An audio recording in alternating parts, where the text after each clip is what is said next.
Some sounds are ordinary. A door creaks. The wind brushes past your window. A phone is vibrating on the table. But some sounds are not meant to be heard. They slip into silence, into your mind, into your room, and linger long after you think they've ended. So before we begin, remember one thing. Whatever you hear tonight, leave the light on.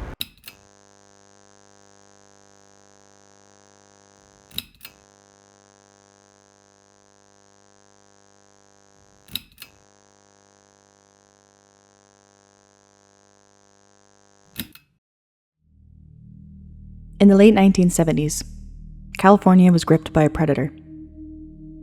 He stalked, watched, and waited. Sometimes, long after the attacks, the victims' phones would ring. No caller ID, no name, just breathing. One of the most infamous recordings is known simply as "I'll kill you." A quiet click, a whisper, and then that voice. Rasping, strained, almost childlike, muttering the same chilling phrase over and over. Listen closely.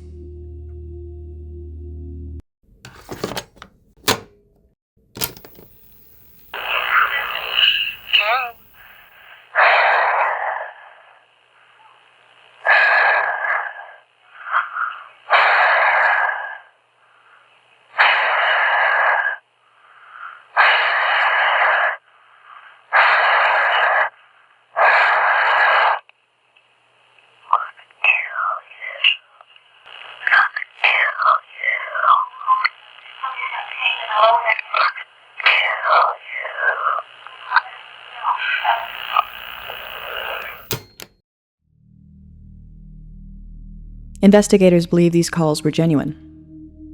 Not taunts from a stranger, not a prank, but the real voice of the man who would later be unmasked as Joseph James D'Angelo, better known as the Goldenstate Killer. This is one of the only 3 recordings of him ever caught on tape. Experts studying the audio noticed something strange. He wasn't trying to intimidate. It was as if he wasn't even speaking to someone in particular.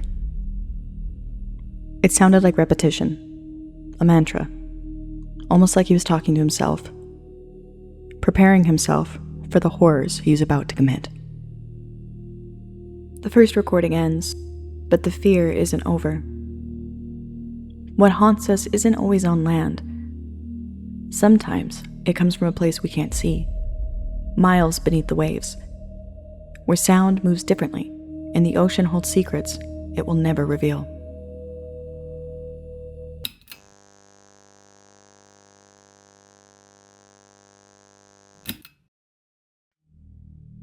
"3,000 miles from land, deep beneath the Pacific, hydrophones captured a sound unlike anything previously recorded. A long, bending groan. Metallic, organic, impossible to place. When slowed down, the noise transforms into something massive. A reverberation so deep it feels like the ocean floor itself is shifting. Scientists labeled it simply Noise 97139. Theories spread fast. A deep-sea landslide, a collapsing ice shelf, the shifting of tectonic plates, or something far more unsettling. Something alive, larger than any creature ever known. Listen closely.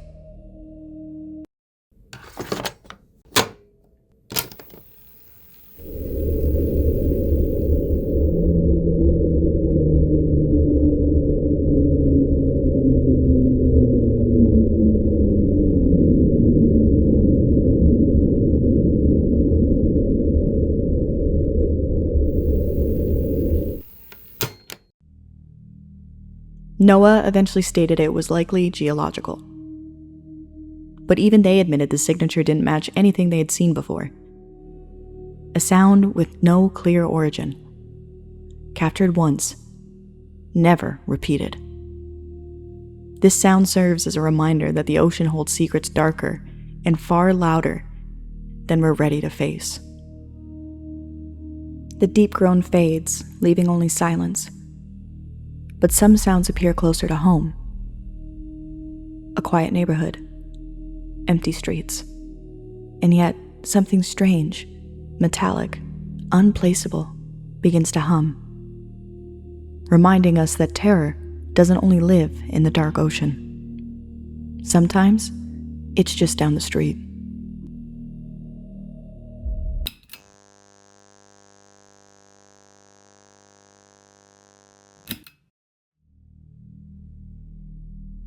In 2016, residents of Forest Grove, Oregon, began reporting a strange, piercing tone erupting randomly in the middle of the night.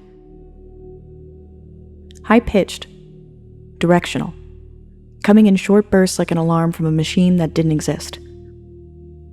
Someone recorded it, and the internet became obsessed. Listen closely.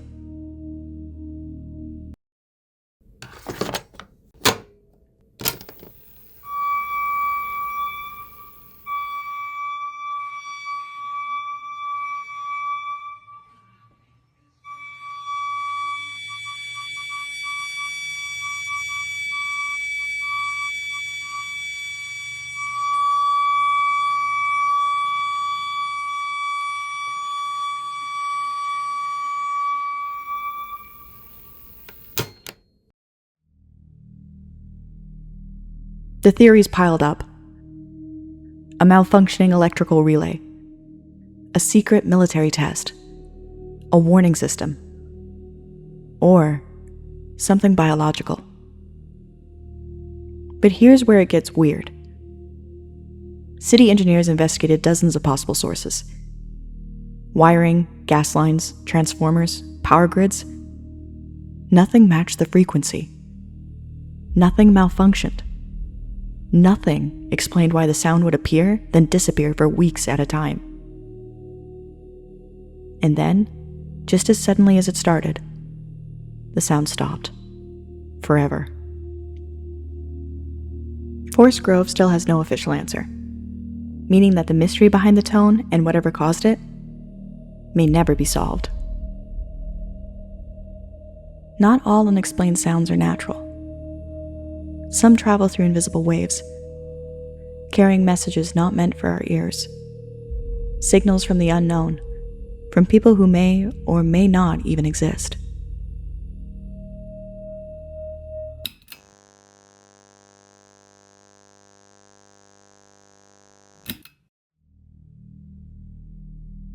Number stations have existed since the Cold War. They are shortwave radio broadcasts believed to be encrypted messages to spies overseas. But one station stood out, one that went beyond eerie and entered the realm of the surreal. That station was the Lincolnshire Poacher. It was nicknamed for the English folk tune that played before each transmission. Listen closely.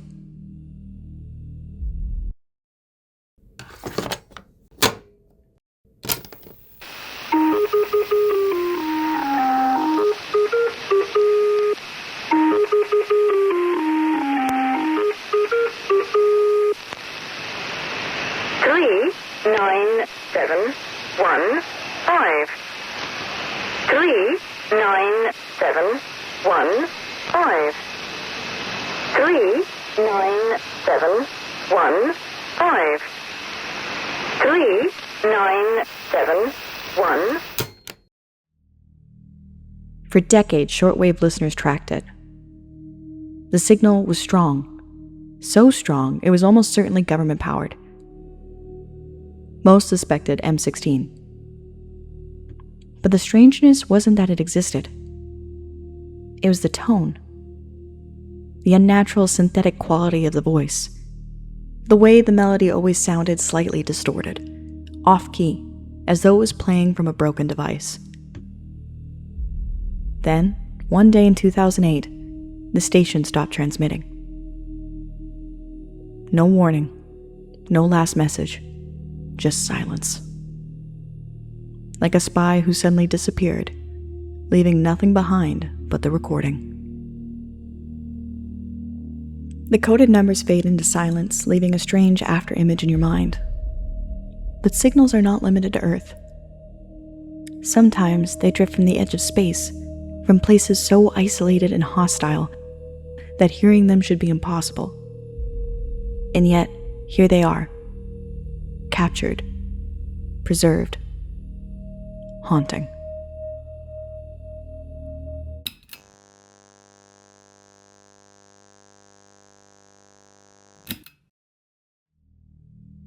During the early days of the space race, two brothers in Italy set up amateur radio equipment to intercept transmissions from orbit. They heard plenty of normal chatter, telemetry, beeping, cosmonauts training. But then came the signal. A woman's voice, faint, panicked, struggling to breathe, describing heat, pressure, the feeling of re-entry. Listen closely.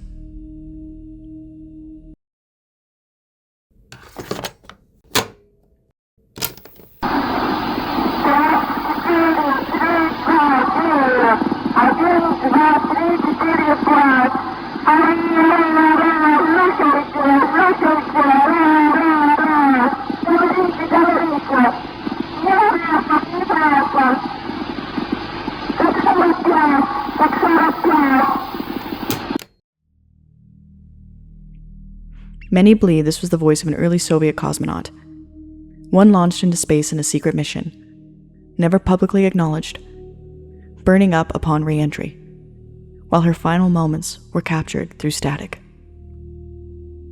The Soviets denied everything, but to this day, no one has been able to fully debunk the recording. The distress in her voice is too human, too raw, too real. If it was a hoax, it was one of the most convincing ever made. If not, it was a death broadcast from the edge of space. The final spaceborne cries fade, leaving an eerie void. Some sounds don't just scare. They remind us of our fragility, of what can happen when nature or circumstances hold you powerless, waiting and watching. That kind of sound is better felt than heard.